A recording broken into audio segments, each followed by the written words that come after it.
भाई Manchester United और Manchester United के फैंस की किस्मत में हमेशा एल लगे हुए रहेंगे। नहीं, ये फैक्ट है, मैं मजाक नहीं कर रहा, सीरियसली ये फैक्ट है। क्यों? क्योंकि कैराबाओ कप में भी हमें कभी इजी फिक्चर्स मिलते ही नहीं है।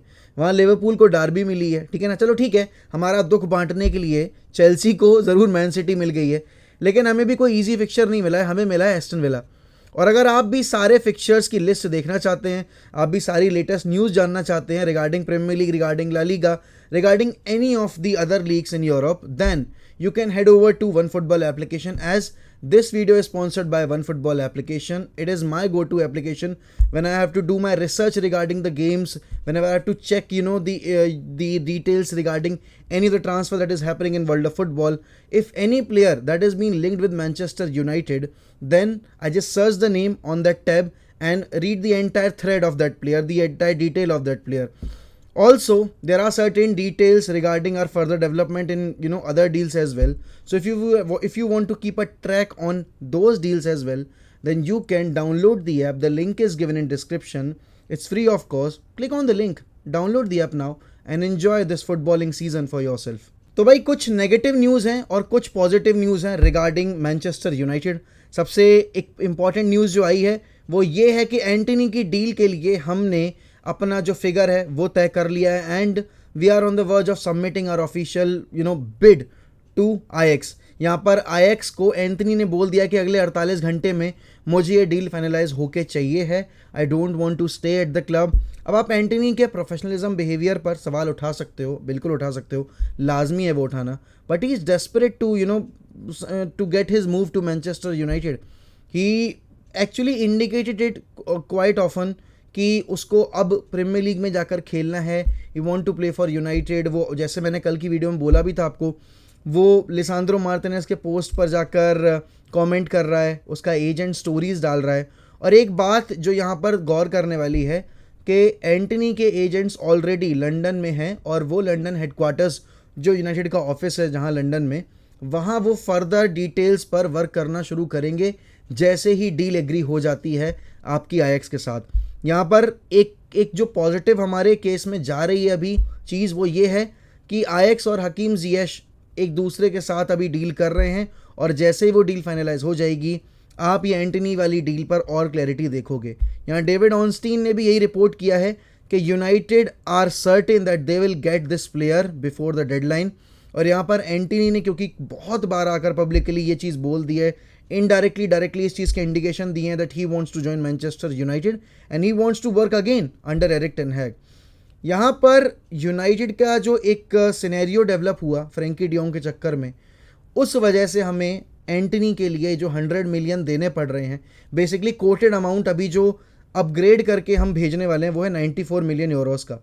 और यहाँ पर ये अमाउंट कम हो सकता था, 75-70 तक डील हो सकती थी अगर यूनाइटेड जो जुलाई का महीना इन्होंने बर्बाद किया है उस पॉइंट ऑफ टाइम पर ये एंटनी के लिए जाते, या जुलाई से पहले अगर ये जून में ही पर्सनल टर्म्स और बाकी सारी चीज़ें फाइनलाइज कर देते। अब यहाँ पर ग्रेवेनबर्च की डील हो गई थी, यहाँ पर उसके बाद माजुराई की डील हुई है, इतने सारे प्लेयर्स हालर वगैरह सब बेच दिया आईएक्स ने, तो आईएक्स कंफर्टेबल सिचुएशन में आ गई।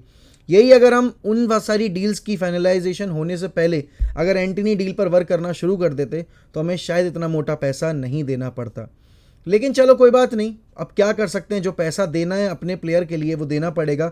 अगर वो प्लेयर आपकी टीम आके स्ट्रॉन्ग कर रहा है, अगर आप वो आपकी वो प्लेयर आपके आकर आपकी टीम इंप्रूव कर रहा है। लेकिन यहाँ पर एक पॉजिटिव न्यूज़ और ये भी है कि पीएसवी भाई एलिमिनेट हो गई है यूएफए चैंपियंस लीग के क्वालिफायर से। रेंजर से जो उनका मैच था वो हार गए हैं, और यहाँ पर अब गैक्पो की डिटेल्स भी जो थोड़ी सी अभी हमें धुंधली अंधेरे में दिख रही थी वो भी क्लैरिफाई होती हुई दिख जाएंगी। लेकिन ऑनस्टीन ने एक कॉन्ट्राडिक्टिंग रिपोर्ट डाली है। ऑनस्टीन ने कहा है कि यूनाइटेड ने जो अपना इंटरेस्ट था गैक्पो में वो कूल डाउन कर लिया है, उनका पूरा फोकस अभी एंटनी डील के ऊपर है। लेकिन मुझे एक चीज़ समझ में नहीं आ रही कि इतनी दिनों तक गैक्पो की डील के ऊपर वर्क करने के बाद और सारे न्यूज़ मीडियाज़ ने, सारे न्यूज़ आउटलेट्स ने यही रिपोर्ट किया कि गैक्पो की डील भी साथ साथ यूनाइटेड तय करना चाहती है, और इन दोनों डील्स का एक दूसरे के सक्सेसफुल या फेल होने से कोई रिलेशन नहीं है। क्योंकि एंटनी की डील में अगर हमें सक्सेस हासिल नहीं होती तो सब लोगों को लग रहा था तब हम गैक्पो के लिए जाएंगे। लेकिन जितने टॉप टियर जर्नलिस्ट ने ये रिपोर्ट्स दी हैं ना, उन्होंने यही चीज़ बोली है कि भाई यूनाइटेड दोनों प्लेयर्स को लेकर आना चाहती है। अब यहाँ पर गैक्पो की डील अब थोड़ी हमें इसलिए भी और जल्दी होती दिखेगी क्योंकि पीएसवी का क्वालिफिकेशन ख़त्म हो गया है, पीएसवी अब चैंपियंस लीग नहीं खेलेगी, तो ऑब्वियस सी बात है वो रेवेन्यू जनरेट करना चाहेंगे और ग्रेगपो की डील से वो अच्छा खासा रेवेन्यू जनरेट कर सकते हैं अपने लिए। यूनाइटेड को यहाँ प्रायोरिटी ये देनी पड़ेगी कि आखिर वो किसकी डील पहले फाइनलाइज करवाना चाहते हैं, क्या एंटनी उनके लिए ज़्यादा क्रूशल है या गेक्पो उनके लिए ज़्यादा क्रूशल है, और किस पर गिव अप करके वो एक और एरिया में इन्वेस्ट कर सकते हैं। देखो अगर मेरी बात मानो तो यहाँ पर रोनाल्डो अगर रुकेंगे तो फिर आई डोंट थिंक नंबर 9 के लिए हमें इतना ज़्यादा टेंशन लेने की ज़रूरत है, बिकॉज रोनाल्डो और आपके एंटनी मार्शियल दोनों आपके नंबर 9 हो जाएंगे। लेकिन क्योंकि बात रोनाल्डो की हो रही है तो होर्गे मेंडेस जो उनके एजेंट हैं, ठीक है ना, वो मार्से में हैं और मतलब लोग अनुमान लगा रहे हैं कि शायद रोनाल्डो ओलंपिक मार्सेल चले जाएं।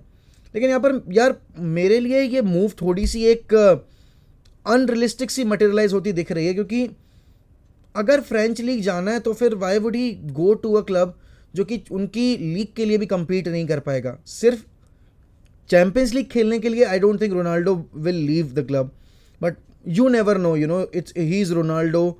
और उनके डिसीजंस काफ़ी अतरंगे रहे हैं पिछले पास्ट में। जैसे जब उन्होंने रियल मैड्रिड छोड़ी थी यूएफए चैंपियंस लीग जीतने के बाद, किसी ने नहीं सोचा था Ronaldo will leave real Madrid. सबको लग रहा था कि रोनाल्डो अपना करियर वहाँ ख़त्म करेंगे और उसके बाद मतलब जो आखिरी स्टेज होगी अपने करियर की वो जाकर स्पोर्टिंग लिस्बन में कंप्लीट करेंगे। लेकिन वो यूवेंटस गए, फिर यूवेंटस से वो यूनाइटेड आए, अब यूनाइटेड से जो जितने भी लिंक्स आ रहे हैं उसमें अब नया नाम जुड़ गया है ओलंपिक मार्से का। अब देखो होर्गे मेंडेस यार जॉर्जे मेंडेस, आप जो बुलाना है वो बुलाओ, लेकिन वो एक प्लेयर के एजेंट नहीं है, ही इज़ अ सुपर एजेंट, वो मल्टीपल प्लेयर्स के एजेंट हैं। अब वो किस प्लेयर के लिए गए हैं मार्से ये पता लगा पाना मुश्किल है।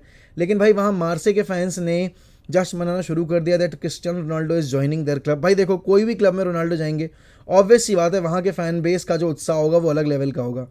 लेकिन आई डोंट थिंक कि ये डील मटेरियलाइज हो पाएगी और आई स्टिल फील कि Ronaldo will stay at the club. अगर वो कहीं जाते हैं तो one possible destination could be Dortmund, या फिर अगर वो वापस होम कमिंग देखना चाहते हैं तो he might head over to Sporting Lisbon.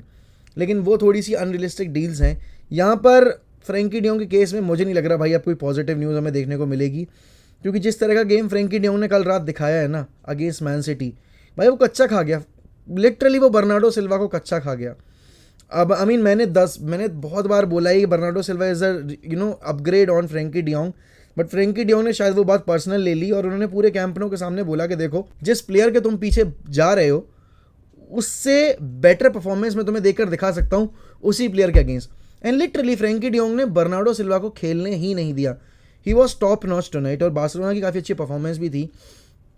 यहाँ पर सर्जिनो डेस्ट के केस में भी हमें कोई अभी अपडेट देखने को नहीं मिली है, लेकिन गोलकीपिंग डिपार्टमेंट में हमारे पास एक मैसिव अपडेट आई है और उस अपडेट के साथ एक न्यूज़ नहीं बल्कि दो नाम हैं और एक नाम के साथ सर एलेक्स फर्गसन का नाम जोड़ा जा रहा है।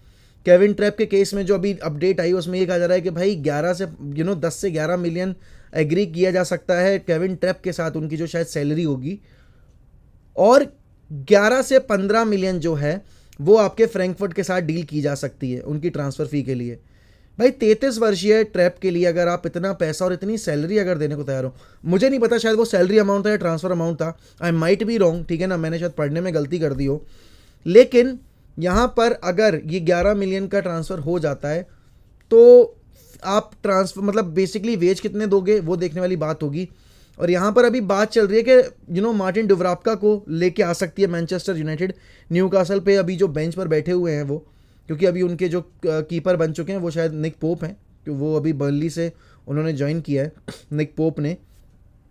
तो यहाँ पर ये दो नाम जुड़े हुए हैं, दोनों ही 33 ईयर ओल्ड हैं और डेविड डिया के रिप्लेसमेंट के तौर पर डुवराप्का तो बिल्कुल भी मुझे एक अच्छे कीपर नहीं लग रहे, ठीक है ना। अगर मैं डेया को बेंच करूँ डुवराप्का को खिलाऊँ, he is a great shot stopper but इतना कुछ बढ़िया बॉल डिस्ट्रीब्यूशन उनका भी नहीं है। और यहाँ पर केविन ट्रैप के केस में बस एक एडवांटेज ये है कि he is a decent ball distributor, but shot stopping के मामले में Kevin Trapp is not up to the mark. मैं अगर उनकी परफॉर्मेंसेज जो मैंने देखी हैं उनको अगर मैं कंपेयर करूं, क्योंकि डेविड डिया के केस में ठीक है उनको बॉल प्लेइंग एबिलिटी नहीं आती है, उनके अंदर वो नहीं है वो ट्रेट, लेकिन शॉट स्टॉपिंग के मामले में डेविड डिया इज़ स्टिल वर्ल्ड क्लास। ठीक है वो एक गलती हटा दो यार, वो जो उन्होंने ब्रेंटफोर्ड के अगेंस्ट की वो गलती जो चलो ठीक है वंस इन मतलब क्या 2 साल बाद हुई है उनसे वो गलती, बट स्टिल यार केविन ट्रैप या फिर डुवरापका नहीं, I think United should go for a younger keeper भाई। इतने अच्छे अच्छे कीपर हैं मार्केट में, उनाई सिमोन के लिए जा सकते हो आप, डियागो कोस्टा के लिए जा सकते हो जो पोर्चुगल के प्लेयर हैं, और मतलब इनियाकी पिनिया के लिए भी जा सकते हो अगर आप चाहो तो, बार्सिलोना के साथ अगर डील करना चाहो तो आप उसको भी लेकर आ सकते हो, but he is basically their future, वो नहीं बेचना चाहेंगे। बट यार ट्रैप और डुवरापका नहीं यार, I am not impress, I am not happy with the players that have been linked with United for this goal post, for this goal goalkeeping वाला department. बस यहाँ पर देखने वाली बात यही है कि आखिरकार ये एंटनी की डील पे क्लैरिटी हमें कब तक मिलेगी, और गैक्पो के ऊपर हमें कोई अपग्रेड लेटेस्ट अपडेट मिलती है एक दो दिन के अंदर या नहीं, क्योंकि पीएसवी का एलिमिनेट होना थोड़ा रास्ते खोल देगा गैक्पो के लिए, और अब क्योंकि वो नहीं खेल रहे चैंपियंस लीग में तो उनका रेवेन्यू जनरेशन भी कम हो जाएगा काफ़ी ज़्यादा, तो ऑब्वियस ये बात है वो चाहेंगे कि भाई जो डील हो सकती है जहाँ से पैसा आ सकता है वो कर लें, because PSV is not a club जो कि एक पावर हाउस है, they tend to develop player, जैसे उन्होंने मेम्फिस डिपे डेवलप किया था, तो ऐसे वो प्लेयर्स डेवलप करते हैं और उसके बाद वो सेल कर देते हैं। लेट्स सी गैक्पो की डील पर क्या है हमें अपडेट मिलती है, और रोनाल्डो के बारे में जैसी भी जो भी खबर होगी वो आपको चैनल पे तुरंत मिल जाएगी। And guys, if you are new to the channel, don't forget to subscribe to 1MUFC, don't forget to like this video and also comment down below कि आपकी नज़र में यूनाइटेड को कौन सा कीपर साइन करना चाहिए, और अगर आपके पास चॉइस हो और अगर आपको दो में से कोई एक ही प्लेयर चूज़ करना हो तो आप एंटनी चूज़ करोगे या गैक्पो चूज़ करोगे। तो जल्दी से कमेंट करिए, लाइक करिए वीडियो, और हमें यार जल्दी से 32,000 सब्सक्राइबर्स तक पहुंचाइए। तब तक के लिए गुड बाय, टेक केयर, मिलते हैं अगली वीडियो में, सायोनारा।